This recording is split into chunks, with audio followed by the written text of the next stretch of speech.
Estamos começando a nossa escola bíblica dominical, como sempre, né, de forma inusitada, nesse período de pandemia, nesse período de isolamento social, em que estamos impossibilitados de estarmos juntos na casa do Senhor. Mas esse tempo vai passar, já está passando, se Deus quiser, muito em breve estaremos todos juntos aqui na casa do Senhor para nós fazermos o trabalho de Deus Altíssimo em sua casa. Estamos agora nesse momento começando, vamos iniciar, vamos louvar o Senhor inicialmente, mas antes quero convidar você que está em casa, está assistindo, para já, enquanto estamos iniciando, vai mandando aí o link para os seus amigos, para os seus familiares. Compartilhem, por favor, para que esta EBD chegue o mais longe possível, o maior número possível de irmãos, para que possamos todos sermos edificados, tá? Estamos hoje pelo Facebook, dá lá o seu curtir, quem ainda não está curtindo esta página, faz um comentário, diz de onde está nos acompanhando e também nos dá um retorno, como é que está chegando o som, a imagem aí, para que nós possamos estar sempre nos corrigindo, tá bom? Desde já agradeço a todos os irmãos que nos acompanham, que nos mandam mensagens, que nos fazem perguntas. Sempre estamos durante a semana recebendo estas demandas dos irmãos e com muita alegria a gente tem respondido. Assim, antes de começarmos a louvar ao Senhor, quero convidá-lo para curvar sua cabeça e orarmos ao Senhor.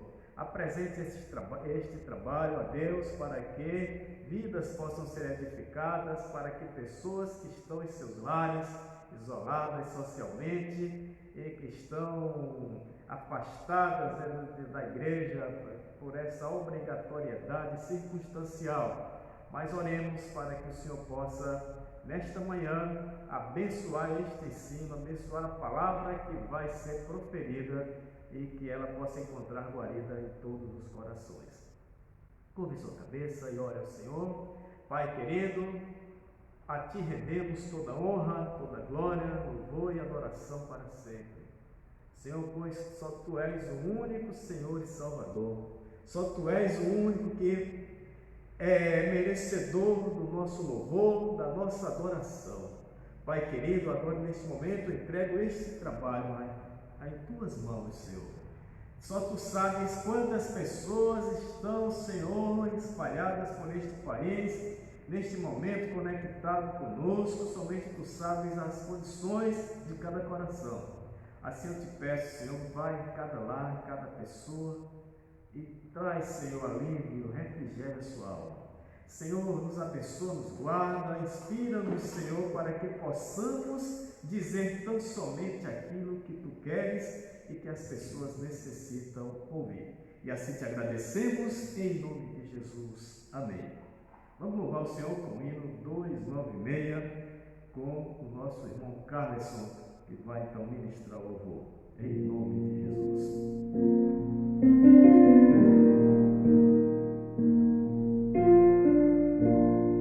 No jardim, Jesus Cristo clamava, quando os ímpios foram prender,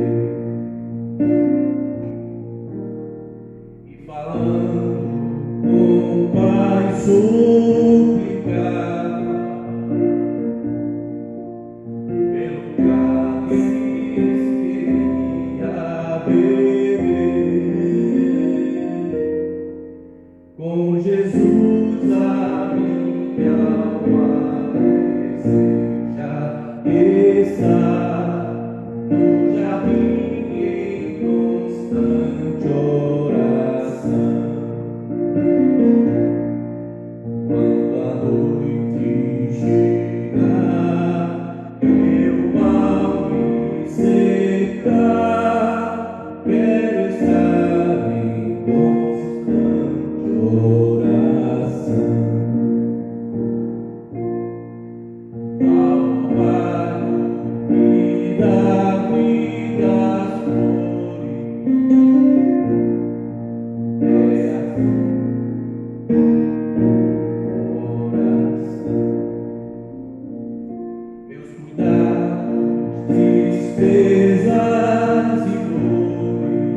noite chegar e o mal me cercar, quero estar em constante oração.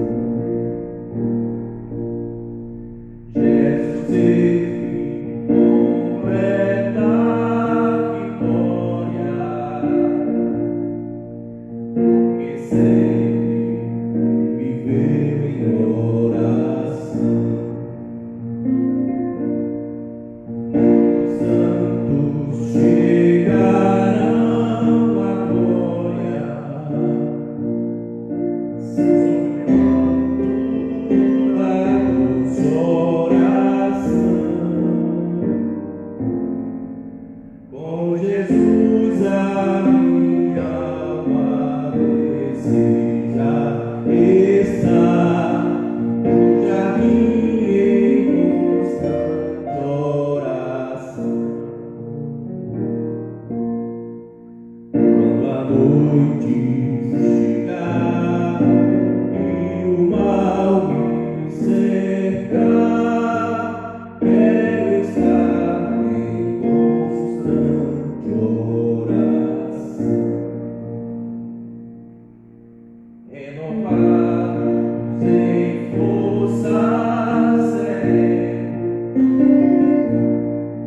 nós seremos uma nova nação. E com Deus no jardim falaremos, se vivemos sempre em oração. Com Jesus a minha alma deseja estar no jardim em quando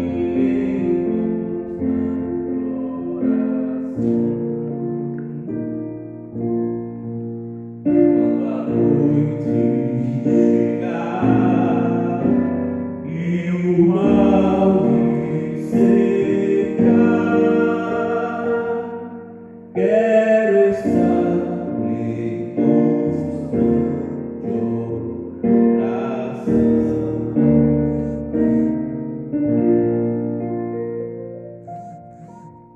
Amém. A Deus toda honra, toda glória, todo louvor. Hoje estaremos estudando a lição, a primeira lição desse trimestre que se inicia hoje. Daqui a 12 domingos estaremos então com esta lição deste trimestre, o terceiro trimestre de 2020. Que traz o tema da revista, composta por 13 lições, os princípios divinos em tempos de crise, a reconstrução de Jerusalém e o avivamento espiritual como exemplo para nossos dias. Domingo passado nós concluímos o segundo trimestre, estudamos a carta aos Efésios, muitas lições importantes nós tiramos, muitas lições importantes recebemos para a nossa edificação espiritual. Hoje então nós estamos começando um novo trimestre, e esse trimestre é diferente. Esta lição, ou melhor, esta revista que nós comentaremos daqui até 12 domingos seguintes, que é o terceiro trimestre, ela foi comentada pelo saudoso pastor e missionário Rico Bergstein em 1993, esta lição. Ele comentou, era um grande escritor da linha teológica da Assembleia de Deus, escreveu muitas obras, dentre as quais a Teologia Sistemática, que leva o seu nome, Teologia Sistemática Rico Bergstein. Deixou muitas obras escritas e também foi o maior comentarista de todos os tempos da CPAD. Ele comentou 35 revistas, 35 lições, 35 temas. Portanto, o arcabouço literário que esse irmão, esse pastor finlandês, missionário que atuou no Brasil da década de 50, começando por Salvador, passando por Recife, São Paulo e terminou seus dias na CPAD, no Rio de Janeiro. E deixou muitas obras, muitos livros, uma teologia riquíssima e muitos ensinos da Palavra de Deus da revista da EBD. Portanto, hoje estudaremos os princípios divinos em tempos de crise, a reconstrução de Jerusalém e o avivamento espiritual como exemplo para os nossos dias.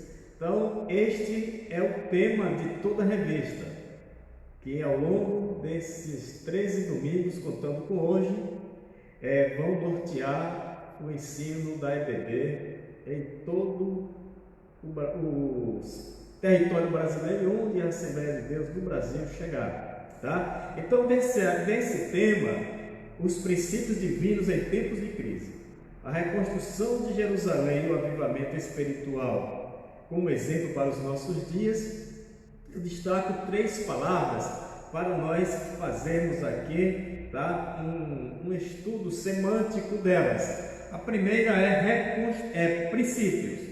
Então, a palavra princípio, do ponto de vista semântico lá, que está no dicionário, significa início, né? Significa o ponto inicial, o ponto de partida, vem do latim princípio, que significa origem e causa próxima.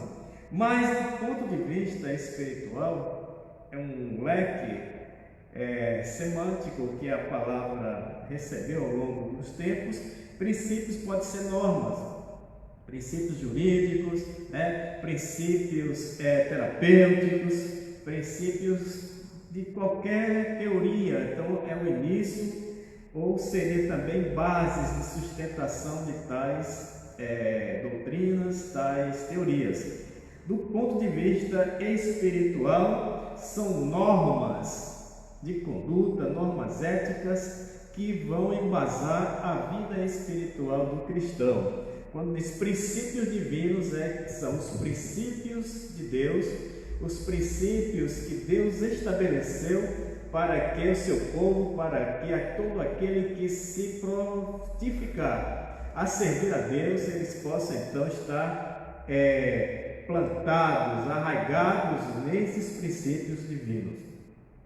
A segunda palavra é reconstrução. Reconstrução vem do verbo reconstruir, significa reedificar. Aqui a palavra está colocada no seu significado literal, que é Jerusalém estava destruída. Há 70 anos, Jerusalém, quando se refere aqui nesse texto bíblico que nós vamos ler, então Jerusalém estava soterrada, tinha sido derrubada pelo rei Nabucodonosor, o templo derrubado, os muros derrubados, as principais construções do serviço público estavam todos no chão. E agora tem a reconstrução de Jerusalém. Essa é a parte literal, que era reconstruir mesmo. Mas também vamos trabalhar do ponto de vista espiritual, que é você se renovar. É o cristão ter a possibilidade de, através da oração, ter a sua renovação. E a terceira palavra desse título da revista que nós escolhemos para fazer um breve comentário é avivamento. Então imagine só quando um médico chega a um paciente que sofreu um ataque cardíaco ou que sofreu um acidente, chega lá a equipe médica e a pessoa já está morta ou quase morrendo, e eles colocam então o desfibrilador e ali descarregam uma carga de energia, de choque elétrico, e a pessoa então se reanima, a pessoa se revive. Do ponto de vista aqui, essa palavra está no sentido espiritual mesmo, que é avivamento, ou seja, reavivar, é animar-se, é despertar-se. Portanto, é uma palavra que é urgente que nós busquemos em oração para a Igreja do Senhor, um avivamento espiritual, ou seja, um renovo, uma nova maneira de ser, um novo momento na vida de cada um dos irmãos que compõem a Igreja do Senhor. Portanto, meus irmãos, esses verbos, as palavras reconstrução e avivamento, elas são originadas de verbos. Então, são originadas de verbos que estão na voz ativa, ou seja, quando o sujeito pratica a ação. Já vimos na lição passada, nós falamos um pouco sobre gramática, sobre a voz ativa e a voz passiva dos verbos. Então, voz ativa é quando o sujeito pratica a ação, e a voz passiva é quando a ação é feita sobre o sujeito. Então, quando a gente fala reconstrução, é alguém que está reconstruindo algo. Alguém está praticando a ação de construir de novo. E quando falamos em avivamento, avivar-se, o verbo avivar, então esse verbo está também na voz ativa, quando diz que o médico avivou, reanimou o paciente. Mas quando a gente joga esses dois verbos para a nossa prática espiritual, eles passam a ser então verbos na voz passiva, ou seja, já não sou mais eu que pratico a ação de reconstruir alguma coisa, já não sou mais eu que pratico a ação de avivar alguma coisa ou alguém. Agora é o Espírito Santo que está agindo sobre mim, que sou o sujeito, está agindo sobre cada um dos irmãos que estão aí a nos ouvir, cada um de vocês que estão neste momento acompanhando esta preleção. Então, quando o Espírito Santo chega em nossa vida, então ele está como agente da passiva, ou seja, o sujeito que está praticando em nós a ação de nos reconstruir. Somente o Espírito Santo pode nos reconstruir espiritualmente. Somente o Espírito Santo pode nos dar o avivamento. E isso nós só podemos alcançar através da oração. Do ponto de vista espiritual, portanto, reavivar e reconstruir é uma ação de renovação espiritual da nossa vida, que somente o Espírito Santo pode nos proporcionar. Meus irmãos, e avivamento e reconstrução espiritual nos nossos dias é algo que nós não podemos negligenciar, é algo que nós não podemos deixar para lá. Deixar de qualquer maneira. Amados, nós estamos vivendo um dos piores momentos da nossa história. Nós estamos vivendo um momento que nossa geração nunca viveu. Nas gerações passadas já tivemos alguma coisa parecida. Já houve um momento em que as igrejas não puderam ser frequentadas por causa de perseguições.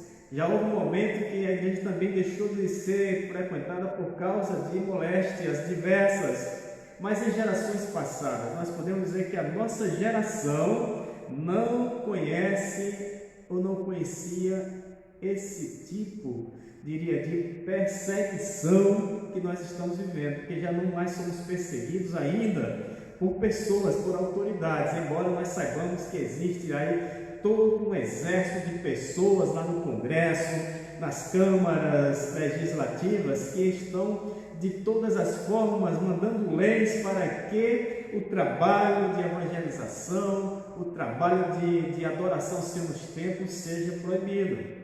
Mas nós estamos vivendo ainda um momento de liberdade nesse aspecto. Mas nesse momento nós estamos sendo perseguidos por algo minúsculo e invisível que Deus colocou neste planeta para que venhamos a tirar lições disso. Eu sempre falo nas minhas pregações, nos ensinos que ministro, que olhemos para esse vírus como bênção que Deus deu para quem tiver ligado nas suas promessas, nas suas profecias, porque este vírus está aí para que nós venhamos a mudar o nosso comportamento, para que nós venhamos a mudar as nossas atitudes, nossos pontos de vista em relação a tantas coisas. Nós estamos vivendo um momento que Deus está nos dando possibilidade de nós nos reinventarmos, de nós nos realinharmos e nós nos refazermos espiritualmente.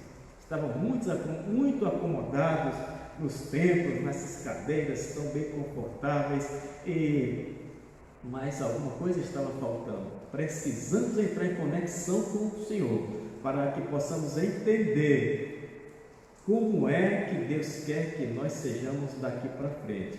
Porque eu tenho certeza que essa onda ainda não passou, porque nós ainda não aprendemos a entender a palavra de Deus, a mensagem que Deus está nos dando. Portanto, meus irmãos, nós vivemos um momento de crise, não somente nessa crise epidêmica, na crise na saúde, mas nós vivemos um momento em que as pessoas estão em crise nos seus casamentos, as famílias estão em crise, as pessoas estão em crise umas com as outras. Veja nas redes sociais, ninguém pode fazer um comentário, por melhor que seja o comentário, por mais boa vontade e pureza que alguém comente a respeito de alguma coisa, sempre vem alguém que ataca, que xinga, que cria aquele clima de competição, aquele clima de rivalidade, e se ofendem. Isto é crise que estamos vivendo, e às vezes até nós que pertencemos à igreja do Senhor nos envolvemos em tais celeumas que não nos edificam. Portanto, meus irmãos, estamos diante de crises, e lá no passado os irmãos venceram as crises, as perseguições que eles viveram. A igreja só chegou forte aos nossos dias porque aqueles irmãos do passado, aqueles irmãos da igreja primitiva, viveram crises sem precedentes, viveram crise de perseguição e morte. Mas foi o tempo que a igreja mais cresceu, porque enquanto se proibia a propagação do Evangelho, quanto mais se proibia que no nome do Senhor Jesus Cristo fosse anunciado, os irmãos nos subsolos, nos subterrâneos das cidades, nas catacumbas, sempre ocultamente a igreja cresceu, feito fogo de monturo, que vai crescendo por debaixo até chegar à explosão que chegou nos nossos dias. Agradeçamos a Deus por aqueles irmãos não terem desistido, e por isso mesmo nós não podemos desistir diante das crises. Esse é o tema que nós vamos trabalhar nesta manhã, é a oração. Crise só se vence com oração. Crise só se vence com jejum, com consagração.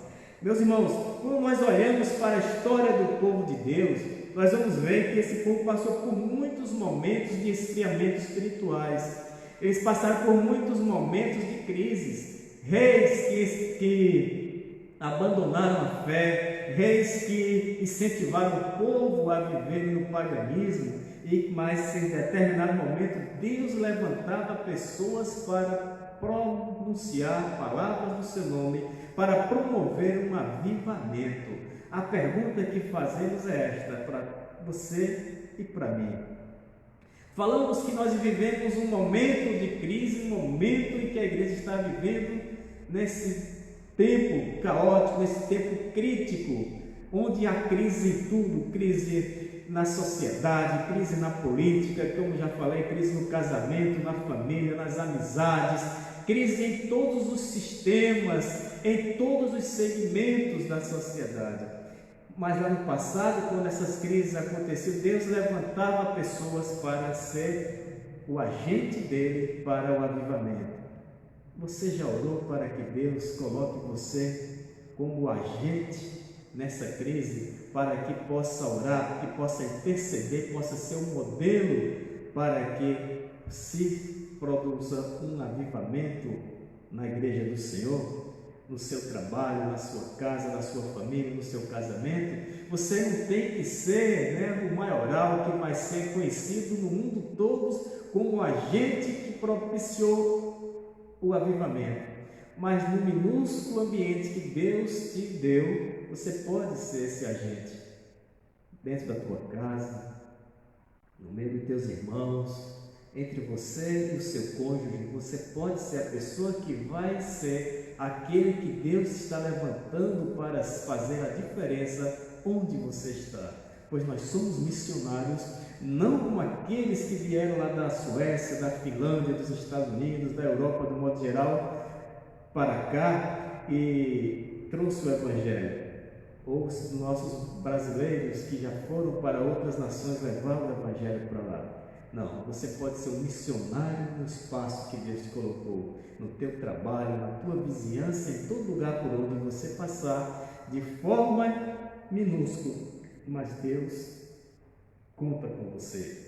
Meus irmãos, como falei, ao longo da história, o povo hebreu passou por muitas crises, mas Deus levantou pessoas para tirar da crise. Podemos citar o exemplo do rei Josias. Nós temos lá em 2 Crônicas, no capítulo 22, quando aquele rei que tinha assumido o governo de Judá aos 8 anos de idade. Isso porque depois do rei Ezequias, então o rei Manassés assumiu, o filho do rei Ezequias. Ezequias foi um rei bondoso, piedoso, um rei que Deus fez grandes coisas em Judá por seu intermédio. Um rei organizado, um rei temente a Deus, um rei que Deus estava em primeiro lugar na vida dele e logo na vida de Judá.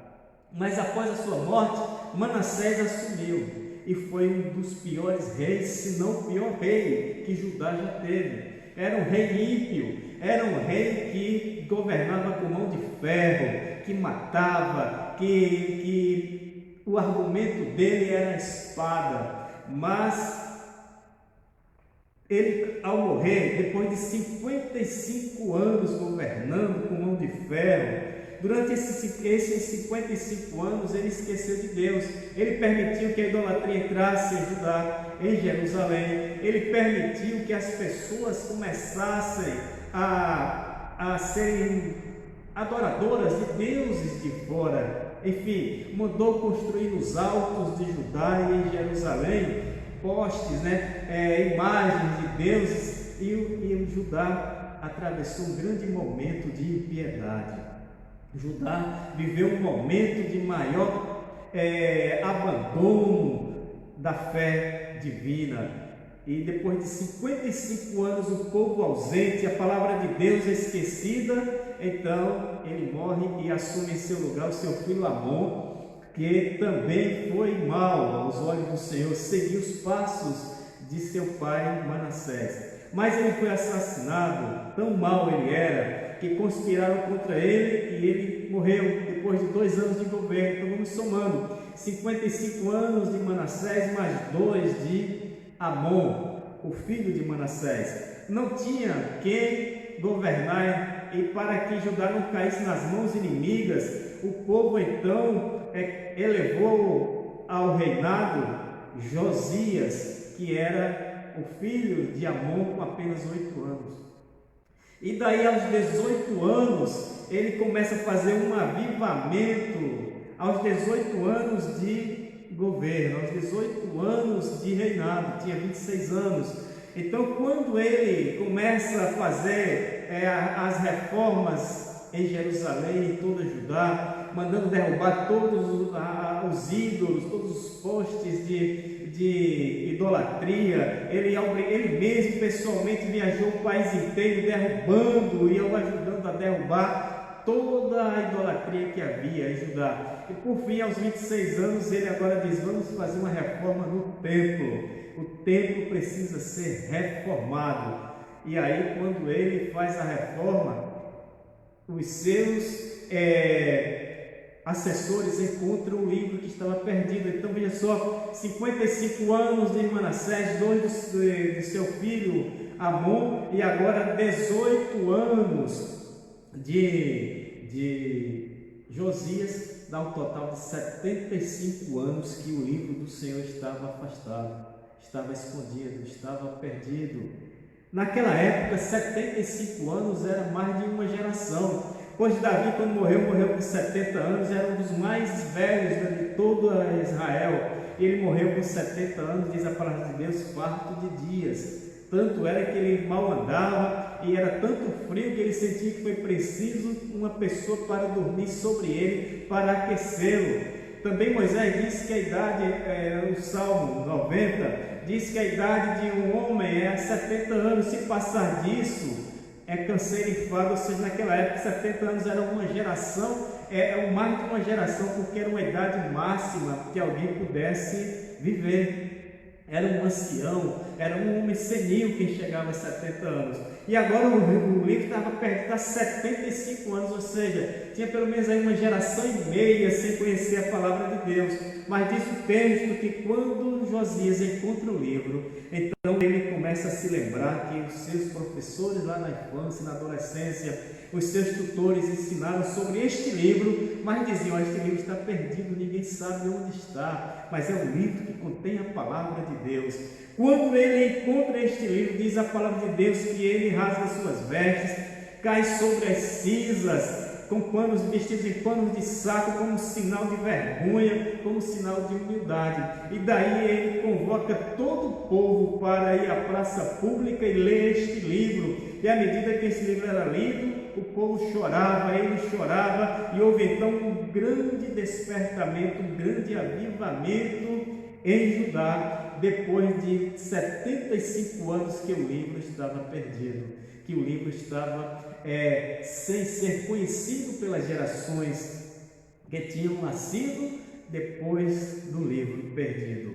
E aí então houve este grande avivamento espiritual em Judá, depois de um período longo de tristeza espiritual, de desconstrução espiritual, de esquecimento de Deus para aquele povo de Judá. E Deus ficou tão alegre, satisfeito com isso, que disse a Josias que ia mandar o cativeiro nos dias dele, mas por amor a ele, porque ele foi fiel, porque ele adorou ao Senhor diante do livro que encontrou. Deus então não fez ele passar pelo infortúnio de ser um cativo, e o seu reino ser entregue às mãos do cativeiro.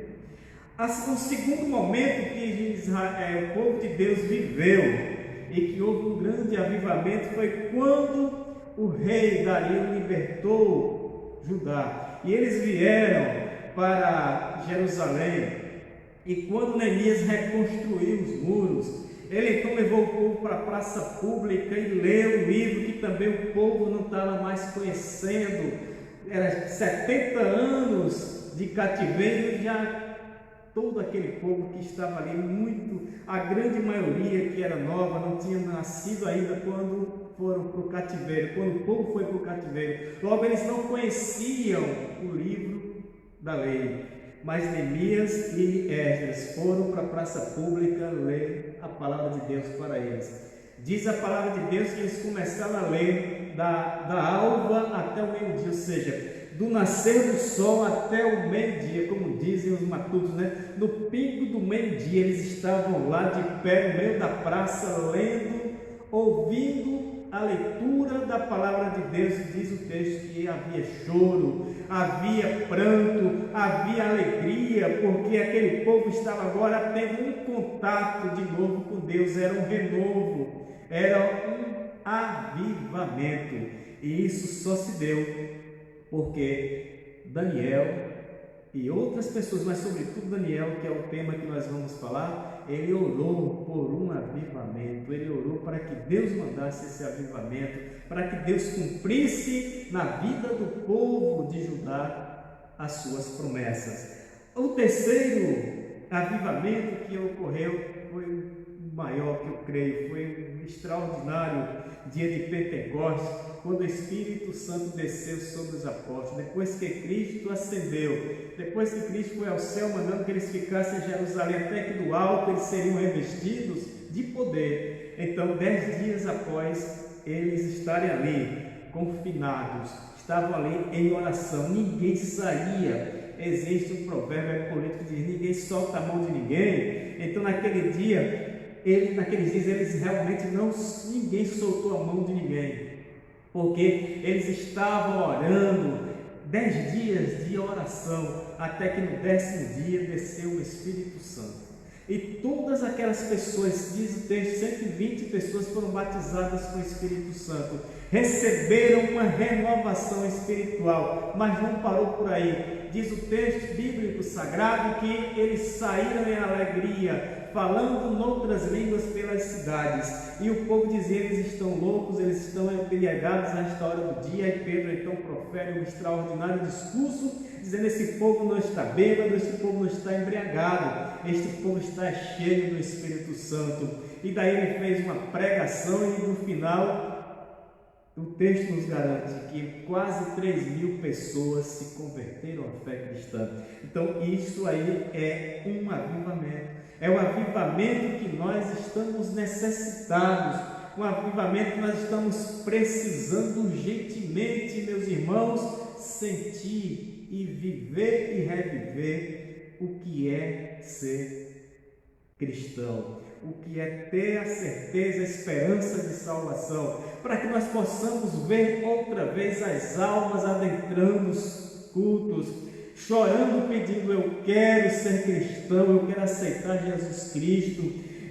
Vermos nas escolas dominicais, centro de oração e cultos domésticos, pessoas serem batizadas com o Espírito Santo. Coisas que rarearam nos últimos dias devido à crise espiritual que nós estamos vivendo. Portanto, meus irmãos, um avivamento ele pode ser coletivo, como os que nós abordamos há pouco, esses 3 eventos, ou há outros avivamentos na história do povo de Deus, mas eu selecionei esses 3 para comentar agora, e foram avivamentos coletivos, mas existe também os avivamentos individuais. É aquele avivamento que eu não preciso de movimento, eu não preciso de ir a congressos, eu não preciso ir para retiros espirituais, eu não preciso ir para lugar nenhum, mas quando o Espírito Santo entra em nossa vida, nós sentimos a necessidade de orar, de buscar ao Senhor, e aí então temos o avivamento individual, o avivamento pessoal, é o avivamento que vem de dentro para fora, porque somente Deus é que decide qual é a hora certa para que nós possamos ter o avivamento.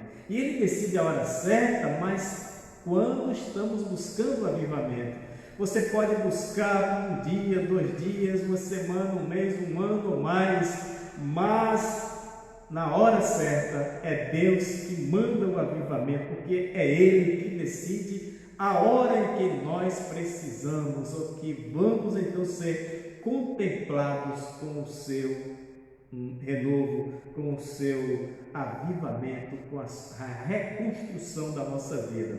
Um avivamento, portanto, é algo que não acontece de fora para dentro.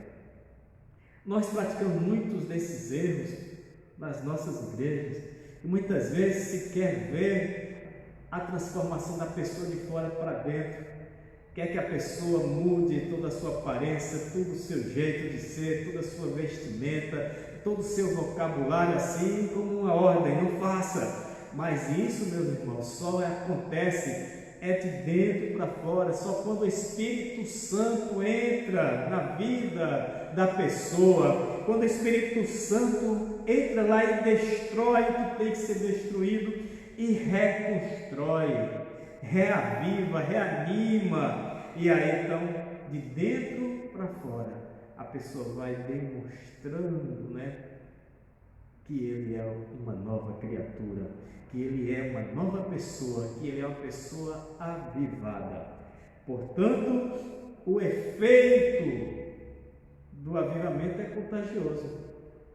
Quando se está avivado, o cristão, por onde anda, ele faz então algo que ninguém faz, a não ser quem está guiado pelo Espírito Santo. Contagia.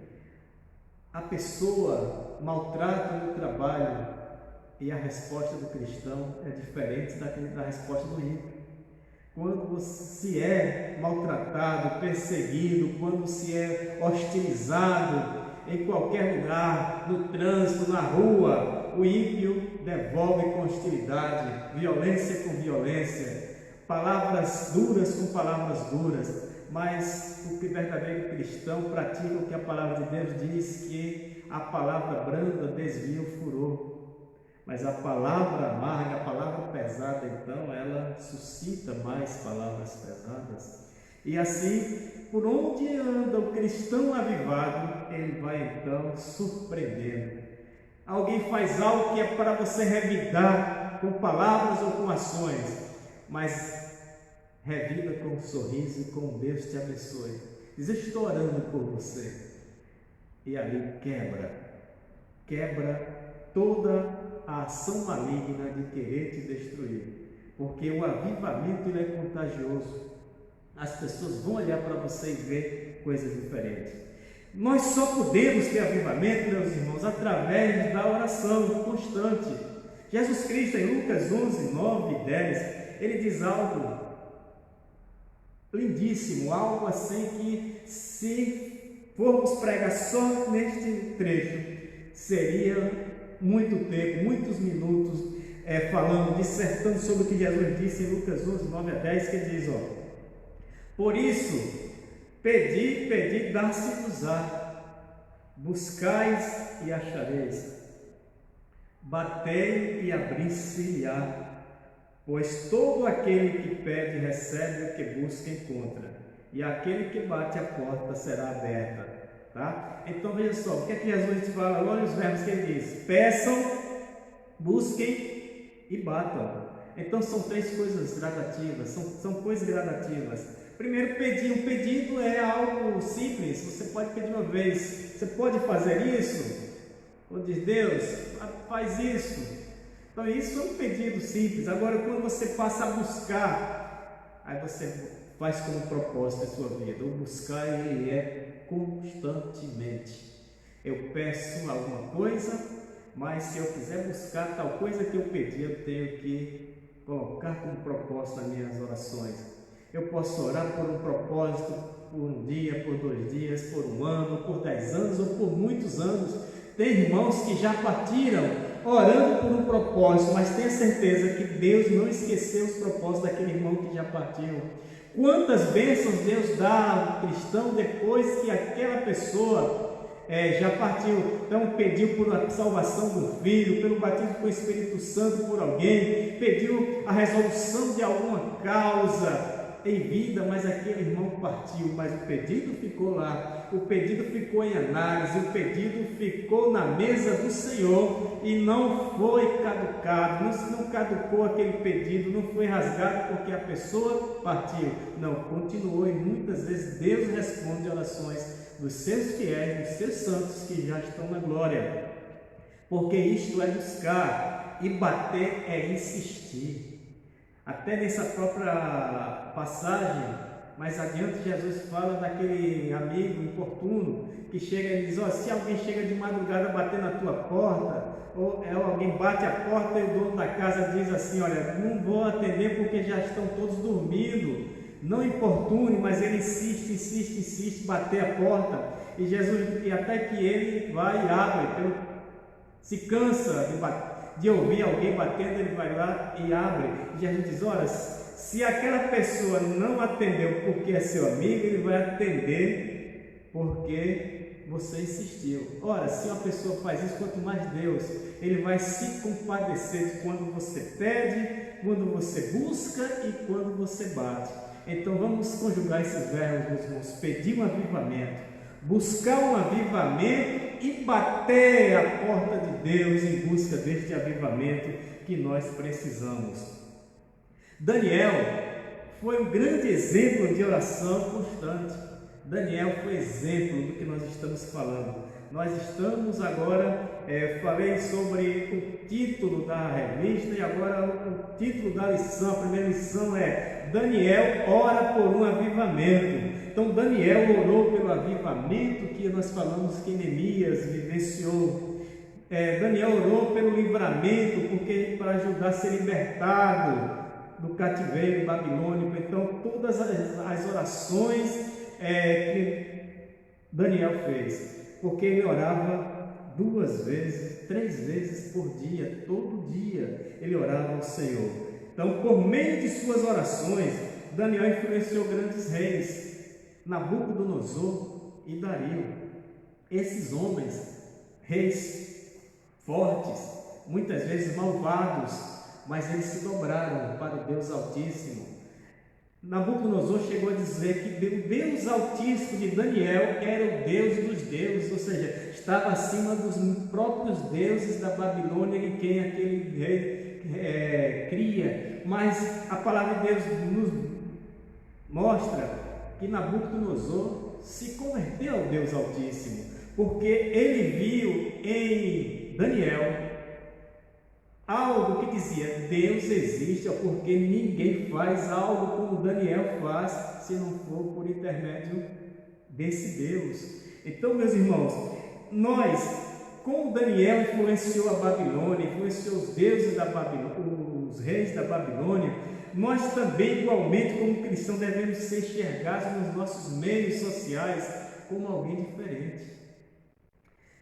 Vale para mim, vale para você o que estamos falando. Nós não podemos sair por aí discutindo, brigando. Muitas vezes até a gente esquece disso e às vezes é mais duro numa recepção de alguma coisa que nos tratam mal, em algum lugar que nos enganaram, pessoas que não são profissionais decentes, eles são honestos no que fazem.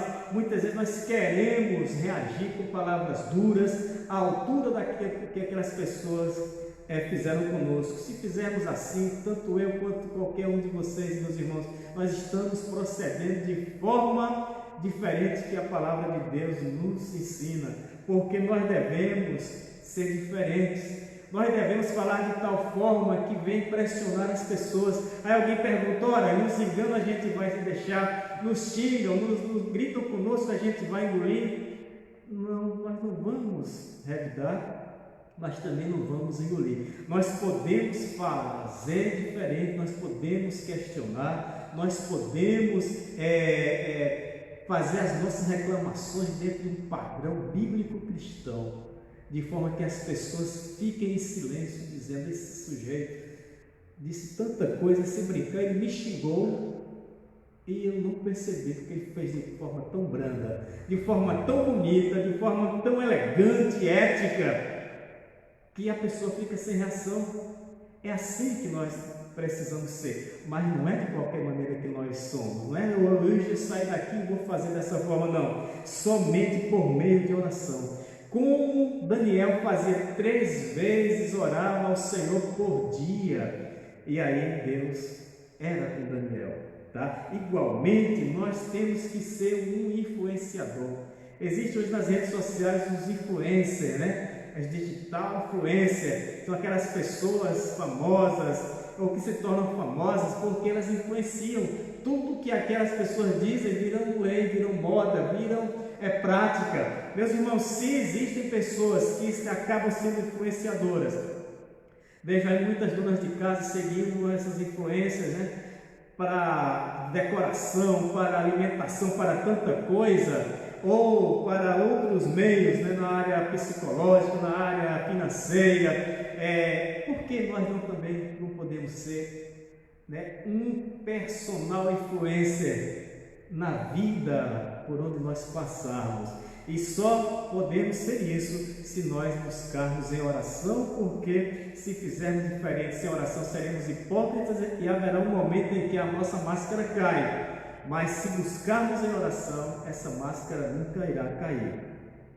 Jesus certa vez disse aos seus discípulos: olha, vocês são a luz do mundo, e diz: não se pode esconder uma cidade construída sobre um monte. Ele aí está comparando o cristão a uma cidade. Um cristão não pode ser nunca escondido. Às vezes você pode achar que está escondido, você pode até achar que as pessoas não sabem que você é cristão e você está praticando alguma coisa errada, você está dando shows nas portas de loja, de banco, de hospitais, de tantos lugares, mas as pessoas olham e dizem: ó, veja o que acontece. Olha o que é que olha o que aquele sujeito está fazendo. Depois diz que é cristão, está lá com a Bíblia debaixo do braço, está lá pregando. Mas, como Jesus disse que não se pode esconder uma cidade em cima de um monte, assim também o cristão não pode se esconder. E diz o texto: e também ninguém acende uma candeia ou uma lamparina, um candeeiro, né? E coloca debaixo de uma vasilha, ou debaixo, né, do velador, porque a luz vai ser impedida de propagar. Mas ele diz, ao contrário, coloca essa lâmpada no lugar apropriado, no alqueire, né? Assim toda a casa será iluminada. Assim somos nós. Nós vivemos no alqueire. Então, se você não brilha, se você não é a luz por onde você passa, está precisando de um avivamento. Se eu não sou esta luz e não brilho por onde eu passo, eu estou precisando de um avivamento, porque nós precisamos ser luz do mundo, como Cristo encerra essa palavra, diz: assim brilha a luz de vocês diante dos homens, para que vejam as suas obras, para que os homens e o mundo vejam as suas obras e glorifiquem a Deus através de vocês, glorifiquem o Pai, né, que está no céu, e seja essa glória através de nós. Tudo que fizermos, tudo que o cristão fizer é para a glória do Senhor. O apóstolo Paulo enfatizou em Filipenses 2:15, para que venham a tornar-se puros e irrepreensíveis, filhos de Deus inculpáveis no meio de uma geração corrompida e depravada, na qual brilhem como estrelas no espaço. Meus irmãos, vivemos numa sociedade corrompida, vivemos numa sociedade em que tudo está de forma corrompida, perversa, cruel, mas nós não podemos nos nivelar por eles. Nós temos que ser luz neste mundo de trevas. Nós precisamos brilhar neste céu escuro, como os astros brilham no firmamento e iluminam. Nós precisamos ser essa luz. Nós não temos que seguir o que todo mundo faz. Isso pode porque todo mundo está fazendo. Olha, isso é um homem retrógrado, porque já não é mais assim a prática. E agora, todo mundo, olha o que a internet diz, olha o que a televisão diz, olha o que o cinema diz, olha o que é que está sendo no meio do mundo. Todo mundo faz assim. Então quem faz diferente está errado? Não. Se o que estão fazendo não agrada ao Senhor, você não pode fazer. Porque Daniel, ele foi brilho no Império Babilônico. Seu brilho foi tão impressionante que impressionou Nabucodonosor, e as pessoas encarregadas por Nabucodonosor Daniel impressionou eles a tanto que eles foram levados.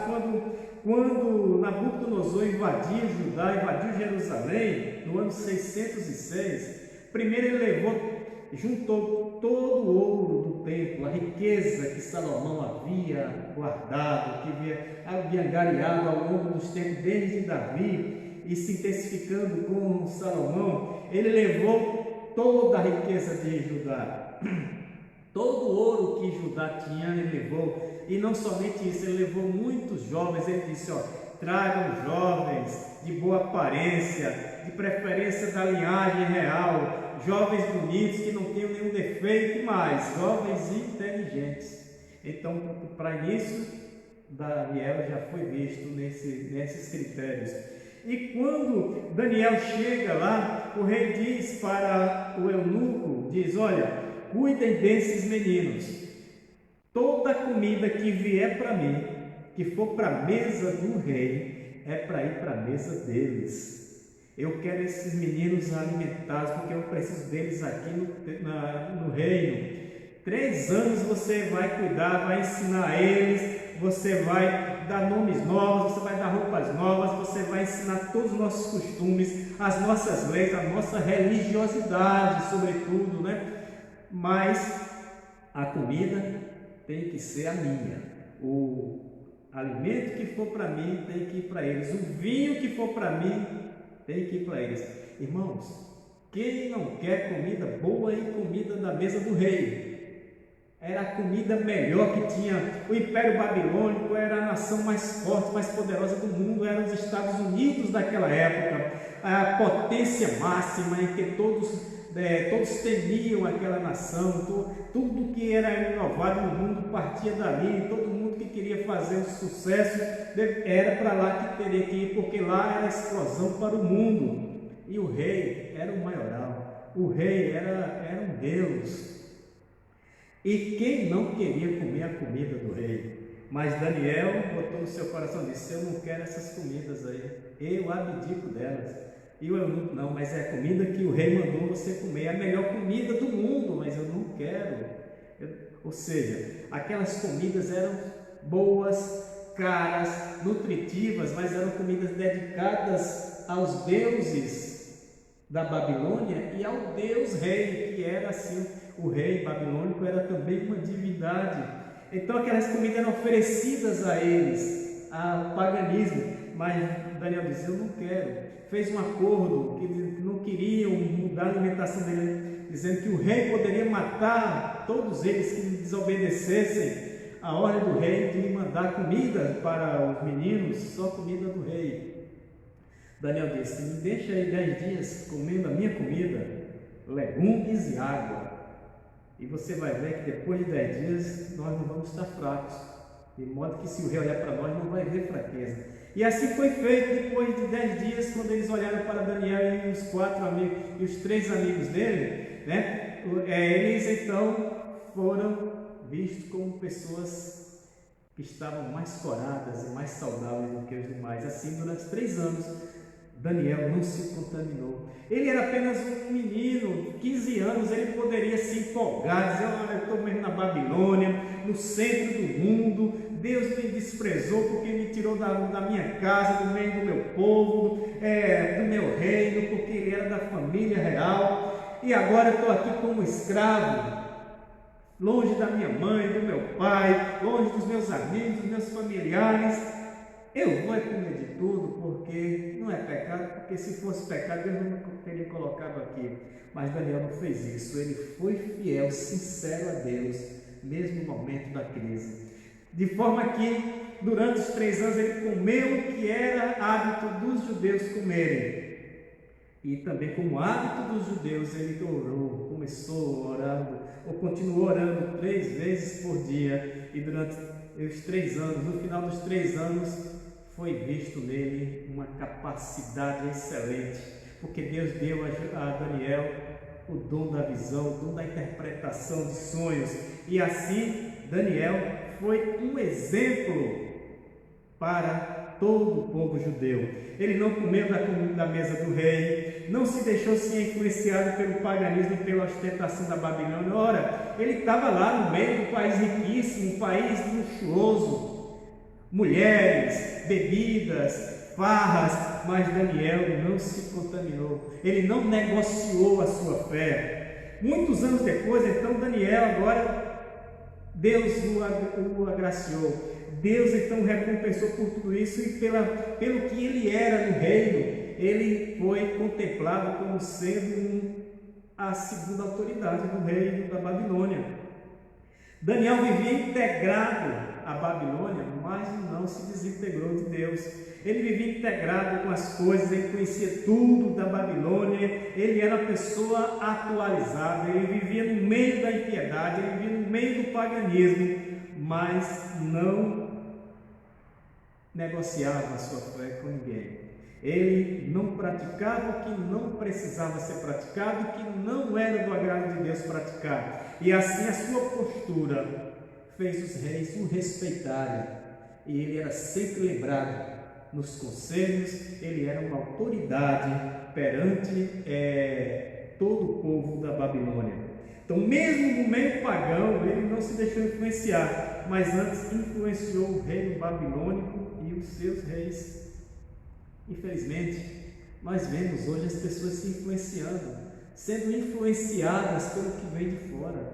Nossos jovens, o povo de Deus, nós vemos aí todo mundo sendo, ou muita gente buscando ser o que os outros são lá fora, ou seja, são contaminados, influenciados.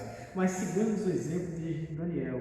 Ele viveu no meio corrupto, mas não se corrompeu. Ele viveu no meio de pagãos, mas não ficou pagão. Ele viveu no meio de pessoas que viviam tirando dinheiro do rei com facilidade, mas ele não tirava o dinheiro do rei. O dinheiro passava pela mão dele e era entregue na mão do rei de forma honesta, de forma transparente, o que fazia com que os reis confiassem sempre nele. Tá? Mas Daniel viveu em momentos de crise, meus irmãos. Durante a sua vida inteira, ele viveu as crises, ele viveu as perseguições dentro do reino, porque ninguém quer ver um cristão, alguém que serve a Deus, quer ver bem, está sempre com inveja e sempre querendo discutir. Mas a vida de Daniel era pautada em oração, por isso ele venceu todas essas crises, todos esses momentos de perseguição. Vejamos, em Daniel 2,17, que está na leitura desta lição, nos diz o seguinte: então Daniel foi para a sua casa e fez o assunto, contou o assunto a Ananias, Misael e Azarias, seus companheiros, para que eles desejassem as misericórdias de Deus no céu, concernente a este segredo, para que Daniel e seus companheiros não perecessem juntamente com o restante dos homens sábios da Babilônia. Então o segredo foi revelado a Daniel em uma visão noturna. Depois Daniel bendisse o Deus do céu. O que aconteceu? Nabucodonosor teve um sonho fortíssimo que o impressionou, mas quando amanheceu o dia, ele tinha esquecido do sonho. Mas ele sabia que era um sonho grande, ele ficou perturbado. Eu quero saber como é que eu faço para relembrar este sonho. Então ele chamou os magos, os feiticeiros, todo mundo do reino. Daniel ainda não era conhecido dessa forma. Conhecia o Daniel, mas não sabia o poder de Deus através de Daniel. E aí nenhum mago conseguiu interpretar. Eles queriam enganar o rei. Diz o teu sonho que eu dou a interpretação.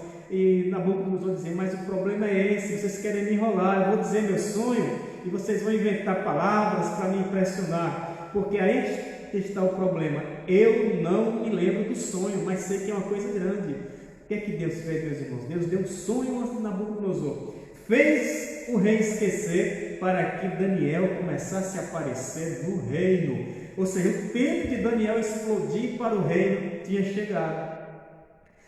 A oração de Daniel, os pedidos de Daniel, a busca de Daniel e o bater de Daniel, agora chegou o momento de Deus trazer à tona o grande homem que foi Daniel. Então, quando o rei não tinha resposta, ele mandou matar todos os sábios do reino, inclusive Daniel e os seus 3 amigos. Mas acontece que quando o general chegou para Daniel para matá-lo, com a palavra sábia que Deus lhe deu, ele diz: me dê um tempo. O rei quer matar todo mundo porque não tem interpretação, mas me dê um tempinho, eu vou orar e amanhã eu lhe dou resposta. E ele levou então para os seus amigos esse problema e oraram, buscaram o Senhor, e Deus de noite deu o sonho, deu a interpretação, o sonho e a interpretação. Então foi lá Daniel, à presença do rei, e disse: rei, o teu sonho é esse. Não vamos falar deste sonho porque já a hora se foi, mas o sonho se refere a quando Nabucodonosor teve o sonho de que uma grande imagem que tinha cabeça de ouro, né, o tórax e os braços de prata, o ventre e as coxas de bronze, as pernas de ferro e os pés metade ferro e metade barro. E daí Daniel disse: o teu sonho foi esse. E o rei: é verdade, eu sonhei isso. E a interpretação é essa. E aí o rei ficou impressionado. Portanto, Daniel foi o apogeu de Daniel no reino. Então aí foi um momento que Daniel só venceu porque ele colocou a oração em primeiro lugar. Outro momento que abalou, foi quando os homens, com inveja de Daniel, porque o rei tinha colocado 120 homens para governar o reino, e Daniel estava sobre esses 120, e ficaram com muita raiva. Como nós babilônios temos que ser mandados por um escravo, por um cativo, por alguém que veio de fora, trazido como escravo, e agora fica mandando. Então eles começaram a querer encontrar em Daniel algo para puni-lo, até que alguém foi iluminado pelas forças das trevas e disse: ora, a gente não vai encontrar nenhum erro em Daniel nas nossas leis, vamos pegar ele na lei do Deus dele. Então fizeram um decreto e o rei assinou, dizendo que qualquer pessoa que pedisse alguma coisa que não fosse para o imperador, que não fosse para o rei, fosse para qualquer outro Deus, deveria morrer. Isso porque ele sabia que Daniel tinha um hábito de orar 3 vezes por dia. Daniel soube disso, mas não mudou o seu propósito. Daniel sabia que poderia morrer, mas não mudou. A ordem chegou até ele, o decreto do rei fez conhecido a todo mundo. Os que estavam longe do castelo, quanto mais a quem estava dentro do palácio. Mas Daniel disse: eu não vou mudar meus hábitos por conta de decreto. Daniel foi e continuou orando 3 vezes por dia. Meus irmãos, haja o que houver, nós não podemos nos afastar do Senhor. Nós não podemos, a crise não pode nos afastar do Senhor, o medo não pode nos afastar do Senhor. Este é o exemplo que Daniel nos dá. Ele não abandonou a fé, ele não se escondeu, diz: ó Deus, segura aí a onda, porque só vou orar escondido ou quando acabar esse período de perseguição. Não, ele continuou orando. E aí eles foram lá, penduraram Daniel e disse: ó, tem o chapa lá, está orando, é o Deus dele. O decreto diz: tem que morrer, tem que ir para a cova dos leões. O rei está certo, trouxe Daniel e colocou na cova dos leões. Mas aquele rei já estava contaminado pelo testemunho de Daniel. E ele disse: ó Daniel, teu Deus vai te livrar disso aí. E a noite toda o rei passou em angústia, pensando em Daniel. Como ficou triste aquele rei. Mas o próprio rei tinha fé que o Deus de Daniel ia livrá-lo. E de manhã cedo ele chega lá e diz: Daniel, será que o teu Deus te livrou da cova, ou te livrou da boca dos leões? E Daniel veio e disse: rei, estou aqui, porque eu não fiz nada contra Deus, nem menos contra o Senhor. Estou aqui, Deus veio e viu um anjo e fechou a boca dos leões e eu estou inteiro.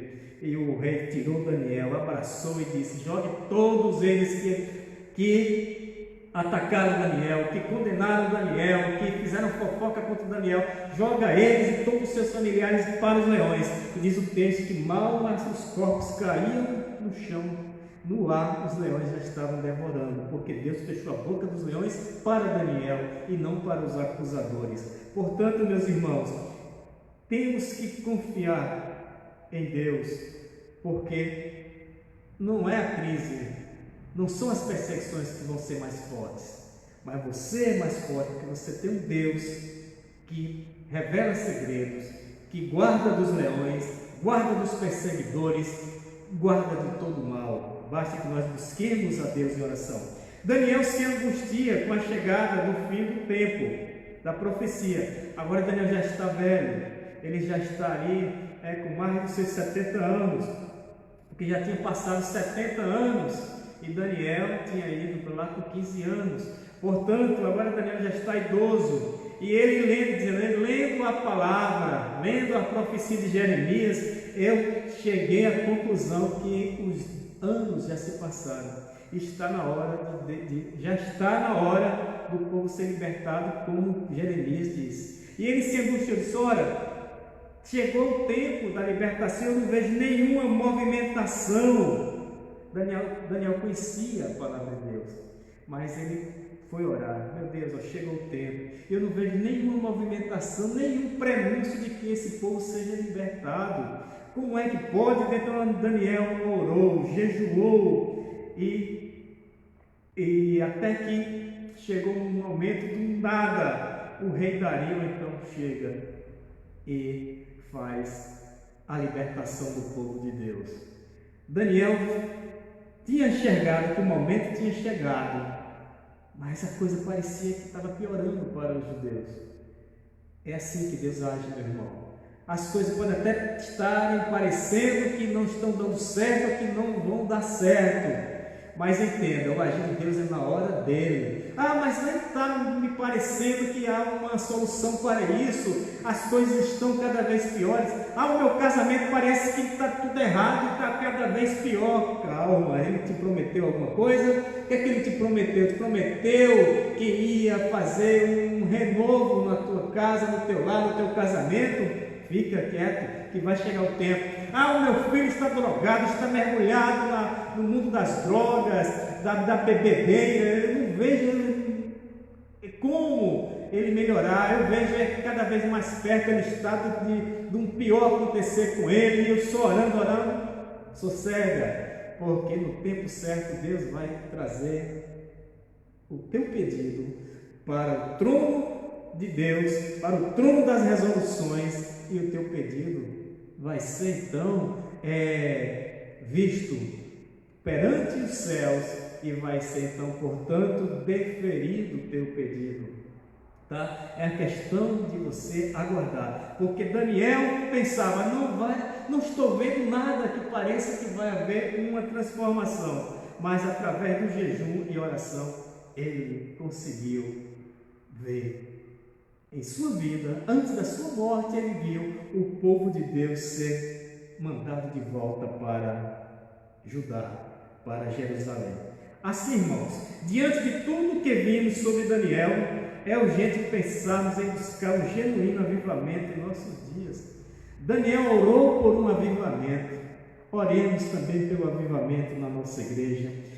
Não a igreja local, mas a igreja no Brasil, a igreja no mundo. Oremos para que Deus possa intervir nos pleitos mais difíceis, mesmo que a gente veja assim, olhe e aos nossos olhos humanos, a gente veja uma névoa, a gente veja algo que não está nem parecendo que há sinal de uma transformação, que há um sinal de nada, mas Deus está agindo. Lembra de Elias, quando ele mandou 7 vezes o seu moço olhar se vinha chuva? Toda vez ele vinha, não tem chuva, Senhor, está tudo céu limpo, o céu está azul, o céu está, não tem nada que diga que vai chover. Na última vez que ele foi, disse, olha, Senhor, eu vejo apenas uma nuvem do tamanho da mão de um homem, que é uma nuvem do tamanho da mão de um homem, para a necessidade que uma nação inteira tinha de muita chuva e chuva em abundância. Mas quando ele disse isso, quando o moço disse a Elias que só via uma nuvenzinha do tamanho da mão de um homem, então Elias se apropriou desta palavra e disse, aí é que está o agir de Deus,